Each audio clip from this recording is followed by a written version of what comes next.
नमस्कार मित्रों, स्वागत है आपका हिंदी आलोक यूट्यूब चैनल पर।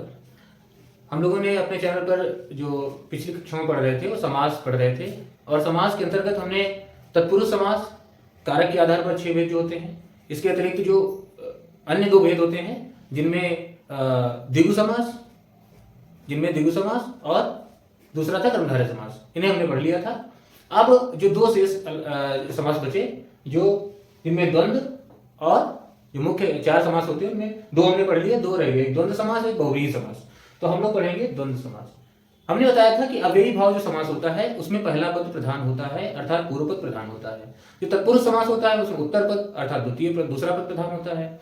उसी तरह अब इसी क्रम में देखेंगे द्वंद्व समास में दोनों पद प्रधान होते हैं, इसीलिए द्वंद्व समास कहते हैं, दोनों पद प्रधान होते हैं। ठीक है, पहली चीज दोनों पद प्रधान होते हैं। उसके अलावा जो बहुव्रीहि होता है, मैंने बताया था, उसमें कोई भी पद प्रधान नहीं होता, दोनों पद मिलकर किसी तीसरे अर्थ की ओर संकेत करते हैं। अब देखिए इसमें द्वंद्व समास में दोनों पद प्रधान है। पहली चीज कि द्वंद्व समास की अगर हम परिभाषा देखेंगे तो वह समास जिसमें पूर्व पद और उत्तर पद दोनों प्रधान होते हैं, दोनों की प्रधानता होती है, कोई गौड़ नहीं होता है। और दूसरा क्या है कि द्वंद्व में दोनों पद प्रधान होते हैं। अब अगर हम द्वंद्व समास के भेद देखेंगे, उपभेद देखेंगे, तो इतरेतर द्वंद्व होता है, इतरेतर द्वंद्व, वैकल्पिक द्वंद्व और समाहार, 3 तरह के द्वंद्व होते हैं। अब देखिए पहला हम देखेंगे, देखिए चाहे इतरेतर द्वंद्व का उदाहरण है, चाहे वैकल्पिक द्वंद्व का उदाहरण है या समाहार द्वंद्व का उदाहरण है। अगर परीक्षा में आता है और ये अलग अलग उसके उपभेद ऑप्शन में नहीं होते हैं, विकल्प में नहीं होते हैं और फिर द्वंद्व होता है तो द्वंद्व ही होगा ऑप्शन सही, क्योंकि है तो सब द्वंद्व ही, बस उसके भेद है। ठीक है, अब जैसे इतरेतर द्वंद्व में क्या होता है, तो इतरेतर द्वंद्व में एक के साथ और का लोप होता है। जैसे एक शब्द आएगा और दूसरा शब्द आएगा, उसके बीच और आ जाएगा, और जब हम उसका समस्त पद देखेंगे तो उसमें और का लोप हो जाएगा और गायब हो जाएगा। जैसे हम कहें कि राधा कृष्ण, राधा कृष्ण, है ना, राधा कृष्ण। उसी तरह नीचे है राम कृष्ण, है ना, माता पिता। ठीक है, राधा कृष्ण, राम कृष्ण, माता पिता, 3 शब्द हमने लिए, ये समस्त पद है। इनका जब हम विग्रह करेंगे तो क्या होगा, ये हो जाएगा राधा और कृष्ण। ठीक है, इसमें हो जाएगा राम और कृष्ण, इसमें हो जाएगा माता और पिता। इस इतरेतर द्वंद्व में हम देखते हैं कि अधिकतर जो महिला नाम होता है ना, वो प्रथम होता है। जैसे माता पिता में माता पहले आएगा, है ना, राधा कृष्ण में राधा पहले आता है। अधिकतर अगर 2 है, महिला नाम है पुरुष नाम है, तो उसमें महिला की प्रधानता होती है, वो पहले आता है। ठीक है, तो ये होगा। इसमें हम देखेंगे इतरेतर द्वंद्व में क्या होता है, जैसे ऐसे पूछे राधा और कृष्ण कौन समास है, तो द्वंद्व है। लेकिन अगर ये पूछे कि कौन सा द्वंद्व है, इतरेतर द्वंद्व है कि वैकल्पिक द्वंद्व है कि समाहार द्वंद्व है, तो फिर हम देखेंगे और जहां पर लोप हो रहा है और जहां पर गायब हो रहा है वहां पर इतरेतर द्वंद्व होगा। ठीक है, ये बात क्लियर हो गई होगी कि इतरेतर द्वंद्व कहां होगा, जहां पर और का लोप होगा। जब विग्रह करेंगे तो अपने आप और आएगा। जैसे माता पिता कहेंगे उसको कैसे बोलेंगे, माता और पिता। ठीक है, तो ये क्लियर हो गया होगा। तो देख लीजिए, स्क्रीनशॉट लेना, स्क्रीनशॉट ले लीजिए।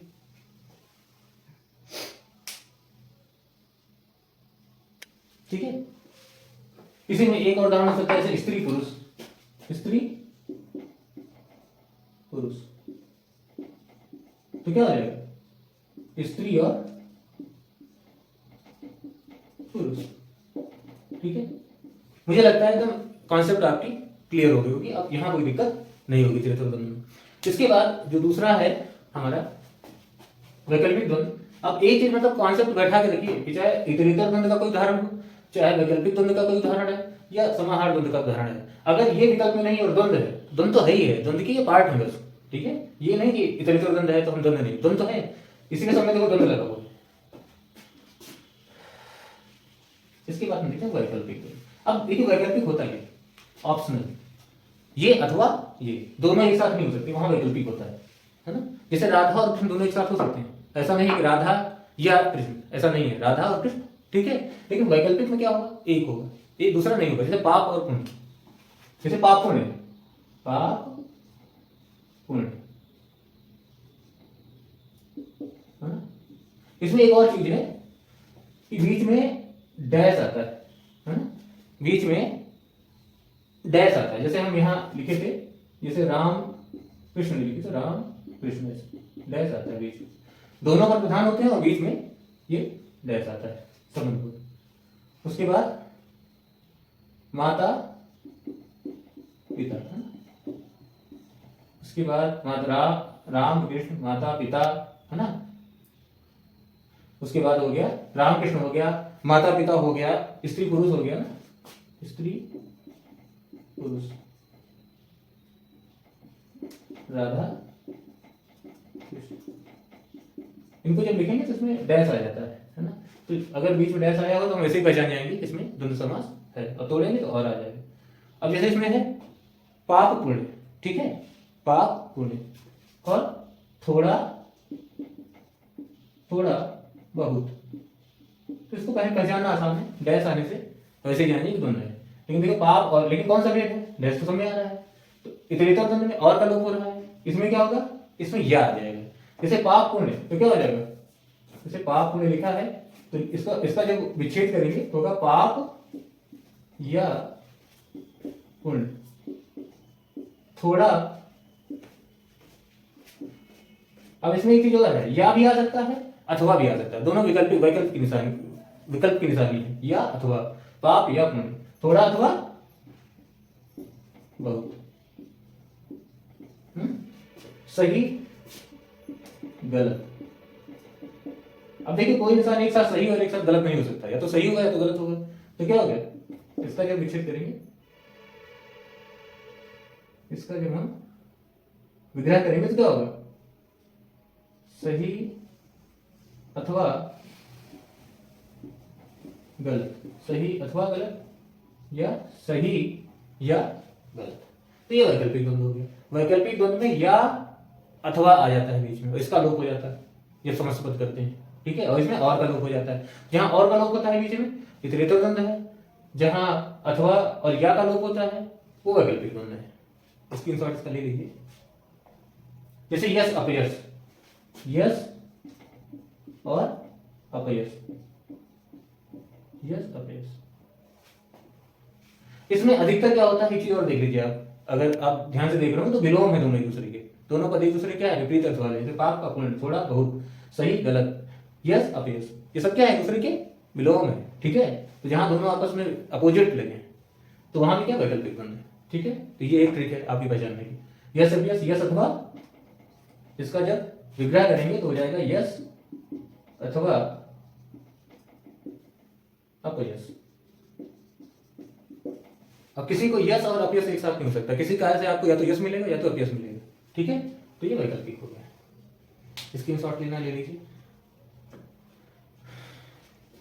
इसके बाद आता है तीसरा समाहार द्वंद्व। समाहार द्वंद्व क्या होता है, देखिए ऐसे युग्म शब्द बनते हैं समाहार द्वंद्व में जिनसे दो पदों के अर्थ के अतिरिक्त कुछ और अर्थ निकलता है, जैसे दाल रोटी, दाल रोटी, जैसे इसमें आ गया दाल रोटी। अब कहते हैं दाल रोटी चलती है, दाल रोटी का मतलब थोड़ी दाल और रोटी ही चलती रहे, दाल रोटी मतलब घर चलता रहे, खान पान जो भी और सारी व्यवस्थाएं हैं घर की वो चलती रहे, घर की समस्त व्यवस्थाएं दाल रोटी का मतलब है। उसी तरह जैसे बाल बच्चे, बाल बच्चे कहते हैं बाल बच्चे प्रसन्न रहे, तो बाल बच्चे का मतलब केवल बाल और बच्चे पसंद रहे और सारे लोग दुखी रहे ऐसा नहीं है, पूरा समस्त परिवार, समस्त इसका मतलब समस्त परिवार, इसका मतलब क्या होगा, घर की समस्त समूची आवश्यकता है, ठीक है। इसका ये ऐसे हुआ। धन दौलत, जैसे धन दौलत, तो धन दौलत में सारी चीजें आ जाएंगी, कोई पैसा ही नहीं, जमीन भी आ जाएगा, लैंड भी आ जाएगा, धन भी आ जाएगा, और सारी चीजें धन दौलत में आ जाएगी। तो ये जैसे लेन देन, लेन देन से कोई लेना देना नहीं होता, परस्पर व्यवहार, जितना भी हमारा व्यवहार क्रियाकलाप सब लेन देन में आ जाएगा। तो ये क्या है, ये समाहार द्वंद्व है या वैकल्पिक द्वंद्व है। अब ये सेठ साहूकार, सेठ साहूकार का मतलब क्या है, सेठ साहूकार, इसका मतलब ये नहीं है सेठ साहूकार का मतलब केवल सेठ और साहूकार, समस्त धनी लोग इसमें आ जाएंगे, समस्त धनी लोग। तो ये हो गया आपका विग्रह और ये परस्पर व्यवहार, व्यवहार ये जितना भी है, समस्त धनी समस्त व्यंजन, ठीक है। तो ये जो है ये समस्त पद हो गया, और ये क्या हो गया, ये हो गया विग्रह। क्लियर हो गया। तो ये समाहार द्वंद्व हो गया। तो ये है द्वंद्व समास। द्वंद्व के 3 भेद हैं। अब चाहे समाहार द्वंद्व से आए, वैकल्पिक से आए या इतरेतर से आए, है तो तीनों द्वंद्व। अब पहचानना कैसे, इसमें क्या है, इसमें और आ जाएगा, और का लोप है, इसमें या अथवा का लोप होता है। और एक और पहचानने का तरीका क्या है कि दोनों वैकल्पिक होंगे, मतलब दोनों दोनों क्या होंगे, विलोम होंगे एक दूसरे के शब्दों के, और इसमें कोई अलग अर्थ निकलेगा। धन दौलत कह रहे हैं तो उसमें एक अलग एक विराट थोड़ा निकलेगा। तो ये समाहार द्वंद्व हो गया। इसके बाद जो अंतिम है समास में वो है बहुव्रीहि समास, जो बहुत ज्यादा इंपॉर्टेंट है, महत्वपूर्ण है परीक्षा की दृष्टि से। और भी ज्यादा महत्वपूर्ण इसलिए है क्योंकि समासों का राजा है। और क्यों राजा है, क्योंकि बहुव्रीहि समास में कोई भी पद प्रधान नहीं होता, दोनों पद मिलकर किसी तीसरे पद की ओर संकेत करते हैं, और इससे कोई अन्य अर्थ का बोध होता है। अब चूंकि भाषा की जो आत्मा होती है वो अर्थ होती है। बाकी जो 3 समास हैं, मुख्य समास है, वो क्या है, वो अर्थ प्रधान नहीं है, वो संरचना प्रधान है। लेकिन जो बहुव्रीहि समास है वो अर्थ प्रधान है, इसलिए समासों का राजा है। और भाषा का प्राण क्या है, अर्थ। तो हम अब बहुव्रीहि समास करें। उम्मीद है आपको समझ में आ रहा होगा।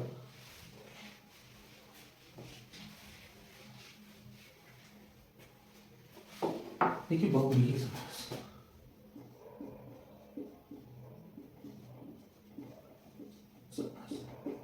बहुव्रीहि समास में क्या होता है, इस समास में कोई भी पद प्रधान नहीं होता। आपको बताया था कि समास में 2 पद होते हैं, पहला और दूसरा, कम से कम 2 पद होते हैं, पहला और दूसरा, पूर्व पद और उत्तर पद। ना तो पूर्व पद प्रधान है ना तो उत्तर पद प्रधान है, दोनों मिलकर किसी तीसरे पद की ओर संकेत करते हैं, किसी तीसरे अर्थ की ओर। तो वहां बहुव्रीहि होता है। अब उदाहरण देखिए, जैसे हमने ये कहा था कि जहां डिस्प्यूट हो, एक ही शब्द में 2-3 अलंकार, 2-3 समास हो, और एक ही विकल्प चुनना हो, तो किसको चुनोगे, बहुव्रीहि को चुनोगे, क्योंकि राजा है।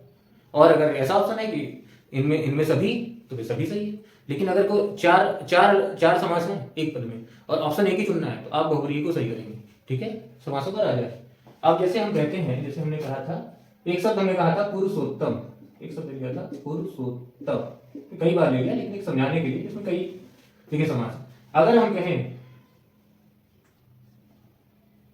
पुरुषों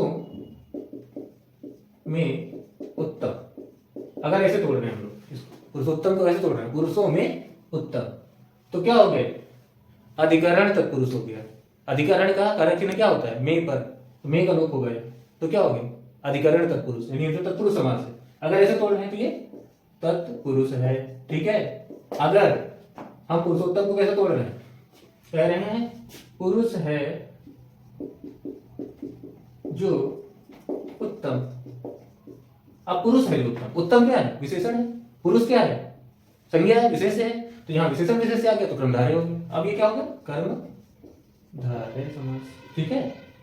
इसी में अगर हम ये कह दें, एक तीसरी कंडीशन देखो, पुरुष है जो उत्तम वह, कहते हैं पुरुष है जो उत्तम वह, पुरुष है जो उत्तम वह, कौन किसको पुरुषोत्तम कहते हैं, भगवान श्री राम को। कौन है, श्री राम पुरुषोत्तम है। तो अब ये क्या होगा, बहुव्रीहि। अब बहुव्रीहि होगा। अब देखिए, आप एक ही पद है, 3 समास है, एग्जाम पूछ लिया पुरुषोत्तम में कौन समास है, क्या करोगे। ऑप्शन में अगर दिया है, कर्मधारय भी दिया है, तत्पुरुष भी दिया है, बहुव्रीहि भी दिया है, और चौथा ऑप्शन दिया है इनमें से सभी, तो क्या करोगे, इनमें से सभी लगा दो, क्यों सभी है पहली चीज। दूसरा अगर कह रहा है इनमें से कौन सा समास है, 3 दिया ऑप्शन में, एक दे दिया मतलब द्वंद्व दे दिया चौथा। अब क्या करोगे, अब चूंकि 3 है, तब वहां पर आप किसको वरीय करोगे, बहुव्रीहि को, क्योंकि बहुव्रीहि समासों का राजा है। उम्मीद है आपको ये कॉन्सेप्ट बिल्कुल क्लियर हो गया होगा। एक और डिस्प्यूट होता है, वो आपको बता रहे हैं। जैसे नीलकंठ है, एक शब्द है नीलकंठ, जैसे सॉरी नीलकंठ, जैसे मैंने कहा पीतांबर, पिछली क्लास में हमने चर्चा भी की थी, लेकिन महत्वपूर्ण है पीतांबर। अब ये पीतांबर सब है, इसका मतलब पीत माने पीला, अंबर माने वस्त्र, पीला वस्त्र। अगर इसको पीला वस्त्र हम समझ रहे हैं, तब तो ये क्या होगा, कर्मधारय हो गया। क्या हुआ, कर्मधारय, क्योंकि विशेषण है पीला और विशेष है अंबर यानी कपड़ा। विशेषण क्या होता है? जो विशेषता बताता है। विशेष क्या होता है? जिसकी विशेषता बताता है। तो अंबर यानी कपड़े की विशेषता क्या है? क्यों पीला है, तो पीला विशेषण हो गया और अंबर कपड़ा विशेष हो गया। तो यहाँ विशेषण विशेष संबंध होने के कारण यहाँ क्या होगा? कर्मधारय होगा, पहली चीज। लेकिन अगर ये कहें कि पीला है अंबर जिसका, तो भगवान विष्णु। अगर ये कहें पीला है अंबर जिसका, तो विष्णु जी है ना। अब जो विष्णु जी हैं, तो इसमें बहुव्रीहि हो गया है ना, बहुव्रीहि हो गया।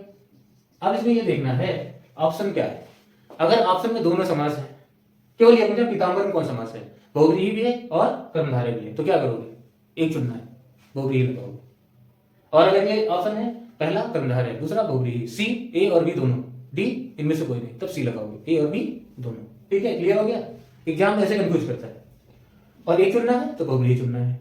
एक और तरीका है पूछने का, क्वेश्चन कई बार पूछा गया, जैसे हमने लिख दिया कि पीतांबर डाली पर सूख रहे हैं। अब बताइए, ऐसे पूछेगा और कहेगा रेखांकित शब्द में कौन सा समास है, इसे रेखांकित कर देगा और कहेगा इसमें कौन सा समास है। अब पीतांबर डाली पर सूख रहे हैं, अभी बताइए भगवान विष्णु क्या डाली पर सूखेंगे?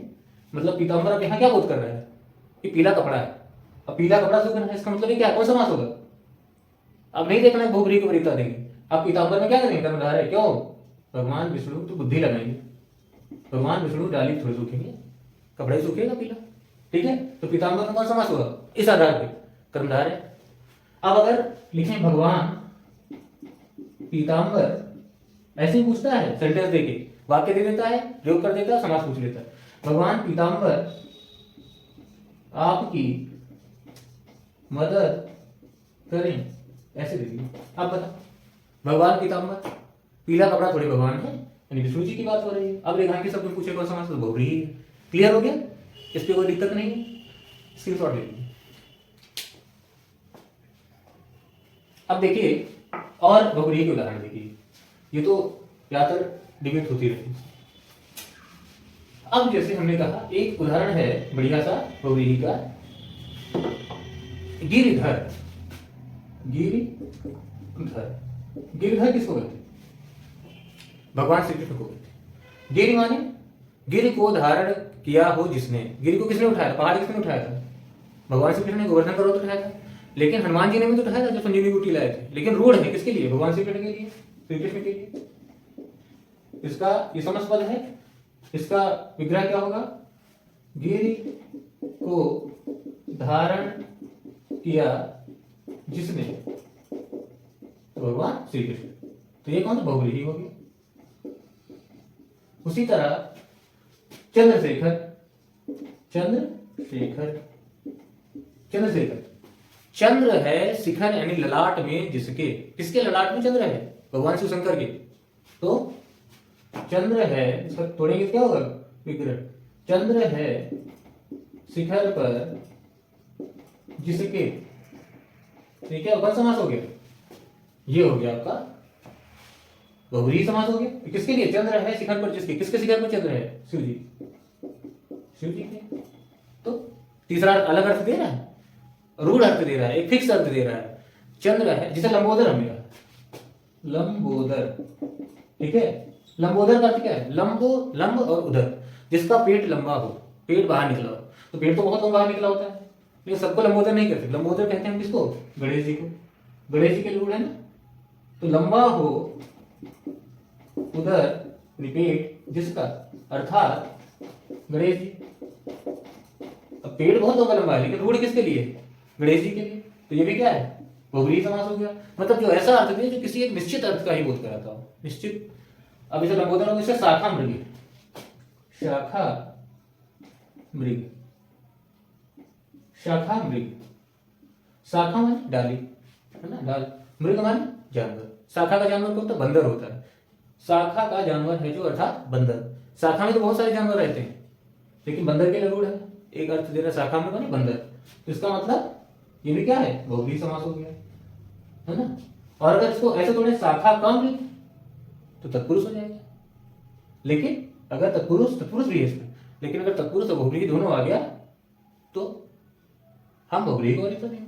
अगर दोनों सही करने का ऑप्शन, दोनों सही कर सकते हैं। जैसे आ गया वीणा पहाड़ी एक ऑप्शन है, वीणा पहाड़ी। अब ये टीजीटी परीक्षा में पूछा गया प्रश्न है 2021 में, 2021 टीजीटी परीक्षा में पूछा गया कि वीणा पहाड़ी में कौन सा समास है। तो वीणा है पहाड़ी माने हाथ, वीणा है हाथ में जिसके, अर्थात मां सरस्वती। कोई और दूसरा वीणा हाथ में ले लेगा तो सरस्वती मां नहीं कहेंगे, वो रूढ़ है उनके लिए। तो वीणा पहाड़ी अर्थात मां सरस्वती। वीणा है हाथ, पहाड़ी है हाथ या हाथ समझ लो में जिसके, अर्थात मां सरस्वती। ठीक है, ठीक है, क्लियर हो गया। वीणा है हाथ में जिसके, मां सरस्वती होगी। शाखा में इसी तरह होता है। और उदाहरण कर लें इसके, और उदाहरण कर देखेंगे हम तो गंगाधर हो गया, किसको कहते हैं, भगवान शिव को। उसी तरह अगर हम कहते हैं कि उर्गाल, रामचरितमानस में आपने खुद देखा होगा, सेवक सेवे भाव बेनु हव न करिए उर्गाल, काकभूषुंडी कहते हैं उर्गाल किसको, गरुड़ को। गरुड़ को उर्गाल क्यों कहते हैं। उरग माने क्या होता है, उरग माने होता है सांप, उरग माने होता है सांप। उरग क्यों कहते हैं सांप, उर माने छाती, गा माने जाने वाला, जो छाती के बल चलता हो उससे सबको हम उरग कहते हैं। लेकिन सांप के लिए रूढ़ है, उरग किसको कहते हैं, सांप को। उर माने छाती के बल रेंगकर चलने वाला, उरग यानी सांप। और अरि माने होता है शत्रु, तो सांप का शत्रु कौन है, सांप का दुश्मन कौन है, गरुड़। उर्गाल किसे कहेंगे, गरुड़, है ना, गरुड़ को कहेंगे। तो बहुव्रीहि समास का उदाहरण क्या होगा, उर्गाल हो गया। उसी तरह जैसे हो गया खरारी, खरारी को यूज हुआ रामचरितमानस में प्रयोग हुआ खरारी। खर माने क्या होता है, खर एक राक्षस था। रामचरितमानस में लिखते हैं बाबा तुलसी, खर दूषण मौसम बलवंता तिनहि कुमार ही बिनु भगवंता। राम जब सूर्पनखा जाती है और कहती है मेरी नाक काट दी दो वनवासियों ने, और उन्होंने खरदूषण भाई को मार दिया, तो रावण क्या कहता है, खर दूषण मौसम बलवंता। खर और दूषण मेरे ही समान बलवान थे, उन्हें बिना भगवान के कौन मार सकता, दूसरा कोई मार ही नहीं सकता, इसका मतलब वो भगवान है। और तब वो स्वयं जो है सबको मरवाता है, खुद उनके हाथ से तर जाता है। तो खर आरी, खर के शत्रु कौन है, खर को किसने मारा, श्री राम ने। तो खरारी कौन है, श्री राम के लिए रूढ़ है। तो ये भी बहुव्रीहि समास है, खर के शत्रु हैं जो। उसी तरह खरारी हो गया। उसी तरह त्रिपुरारी, आपने सुना होगा को, त्रिपुरारी किसको कहते हैं, त्रिपुरारी बताओ। त्रिपुरारी कहते हैं त्रिपुर, त्रिपुर एक राक्षस था जिसके शत्रु, त्रिपुर नामक राक्षस को मारा था भगवान शिव ने। तो त्रिपुर के शत्रु कौन हुए, अरे माने शत्रु, त्रिपुर के शत्रु कौन हुए, भगवान शिव हुए, तो अर्थात भगवान शिव। तो ये भी क्या हो गया, बहुव्रीहि समास हो गया। ठीक है, समझ में आ रहा होगा अच्छे से कि बहुव्रीहि समास और क्या क्या हो सकता है। उसी तरह तिरंगा है, तिरंगा हमारा प्यारा जो तिरंगा है, तिरंगा तो तीन रंगों का समूह नहीं है।